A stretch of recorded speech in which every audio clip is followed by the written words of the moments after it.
लुधियाना के सुनील और उसकी बीवी रीटा एक अच्छे और संपन्न परिवार से ताल्लुक रखते थे। एक दिन रीटा की भाभी उसके घर आती है। रीटा, तुझे तो पता है तेरा भाई कुछ नहीं करता, ऊपर से 2 बच्चों की जिम्मेदारी, बेटी भी बड़ी हो गई है।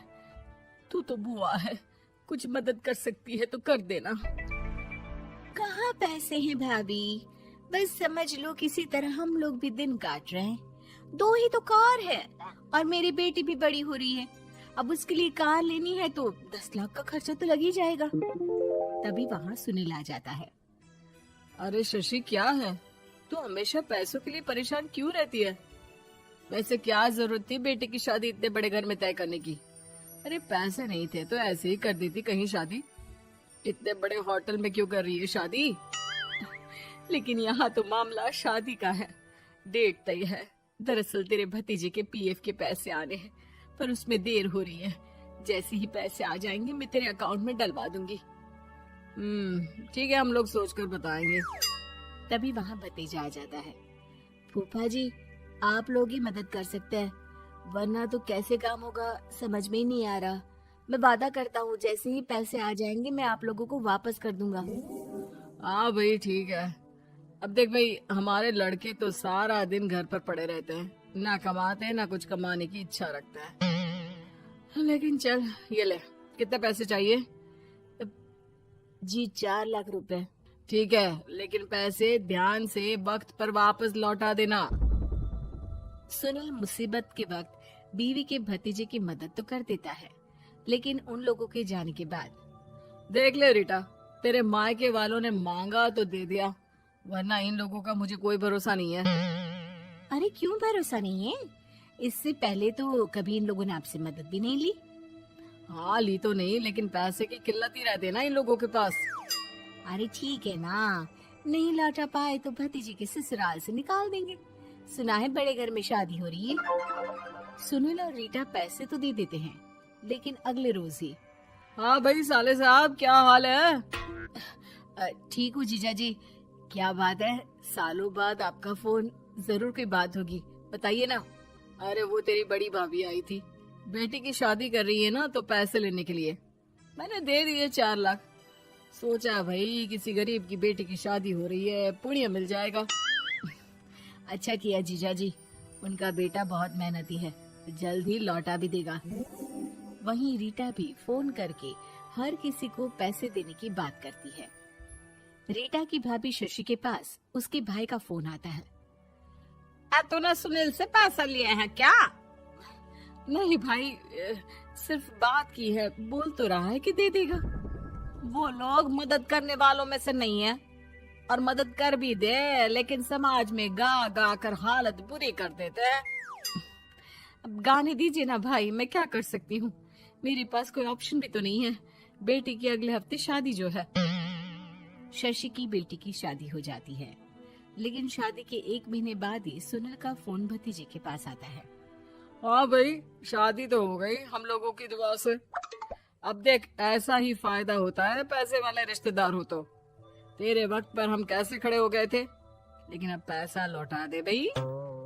जी, मैंने पीएफ के लिए अप्लाई कर दिया था, उसकी नोटिफिकेशंस मैं आपको भी भेज देता हूँ। मुझे लगता है 10 दिन में पैसे आ जाना चाहिए। जैसे ही पैसा आएगा मैं आपके अकाउंट में डाल दूंगा। और ना जी ना, कोई नोटिफिकेशन नहीं चाहिए, पैसा चाहिए, पैसा।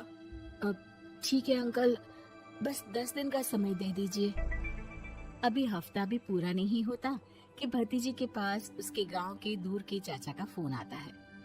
अरे बेटा, क्या बात है, सुनील के कोई पैसे ले रखे हैं तो दे क्यों नहीं देता? हाँ चाचा जी, बात तो हुई थी, 10 दिन का वक्त मांगा है, उम्मीद है हो ही जाएगा। अरे फोन कर रहा है, रोज बता रहा था कि बेटी की शादी में मदद की थी। अब क्या है ना, भले ही शादी 10 दिन रोक देते, लेकिन सुनील से मदद नहीं लेनी चाहिए थी। याद है ना, मधु की मदद करके कितना बदनाम कर दिया था उसने पूरे घर को सोसाइटी में। हाँ चाचा जी, मैं भी यही सोच रहा था कि उन लोगों से मदद नहीं लेनी चाहिए थी। कई लोगों के फोन आ चुके हैं। वहीं रीटा अपनी भाभी को फोन कर देती है। क्या है भाभी, कब पैसे लौटाओगी? पता है ना ये कितना बोल रहे थे, तुम्हारे बोलने पर मैंने पैसे दिए हैं। भाभी अब तो आपके बेटे की कार बेच दो और हम लोगों के पैसे दे दो। अरे लेकिन रीटा, बात तो 3 महीने की हुई थी ना, अभी तो 2 महीने भी नहीं हुए पैसा लिए, थोड़ा तो सब्र करो।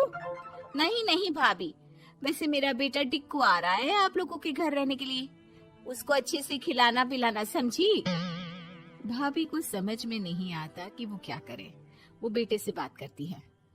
अरे माँ, इन लोगों से मदद लेकर सच में बहुत बड़ी गलती कर दी। मुझे खुद समझ में नहीं आता कि कैसे इन लोगों के पैसे जल्द से जल्द दे दूं। तभी डोरबेल बजती है और रीटा का बेटा टिक्कू घर में आता है। आओ बेटा, मामी के घर पहली बार आए हो रहने। आप पापा बोल रहे थे कि आप लोग पैसे का ब्याज तो दे नहीं पाओगे, तो तब तक मैं यहीं रह लूं। और हाँ, मैं एसी के बिना नहीं सो पाता। आप लोग अपना देख लेना और पैसे जल्दी लौटा देना, क्योंकि मैं थोड़ा जल्दी जाना चाहता हूँ। रीटा का फोन शशि के पास आता है। भाभी, पैसे कब तक दोगे? बेटी की विदाई के बाद शशि के घर का माहौल बिल्कुल बदल जाता है। वो हर वक्त बेटे से उसके पीएफ के पैसे पूछती, और पीएफ यानी कि सरकारी काम। आजकल में पूरा 1 महीना और बीत जाता है। भाभी, मैं और ये अमेरिका जा रहे हैं, घूमने के लिए पैसों की बहुत जरूरत है। रीटा, मैं पूरी कोशिश कर रही हूँ कि जल्द से जल्द पैसे का इंतजाम कर दूं, लेकिन पक्का नहीं बोल सकती। तभी सुनील का फोन भतीजे के पास आता है। देख माना 3 महीने की बात हुई थी पैसे लौटाने के लिए, लेकिन अभी मुझे पैसों की काफी जरूरत है। मैं अमेरिका जा रहा हूँ, तो पैसे मैंने किसी से ब्याज में पकड़ लिए हैं। तू हर महीने 4 लाख का 20,000 ब्याज डाल देना मेरे अकाउंट में। सुनील फोन रख देता है, लेकिन भतीजा काफी परेशान हो जाता है। वो ऑफिस से शाम को घर आता है कि माँ पूछती है, क्या हुआ बेटा? बेटा माँ को सारी बात बता देता है। माँ भगवान के सामने हाथ जोड़कर खड़ी हो जाती है और रोने लगती है कि तभी बेटे का मोबाइल पर मैसेज बजता है। माँ, पीएफ के पैसे आ गए। और वो ऑनलाइन ही सुनील के पैसे वापस कर देता है। भला हो भगवान का।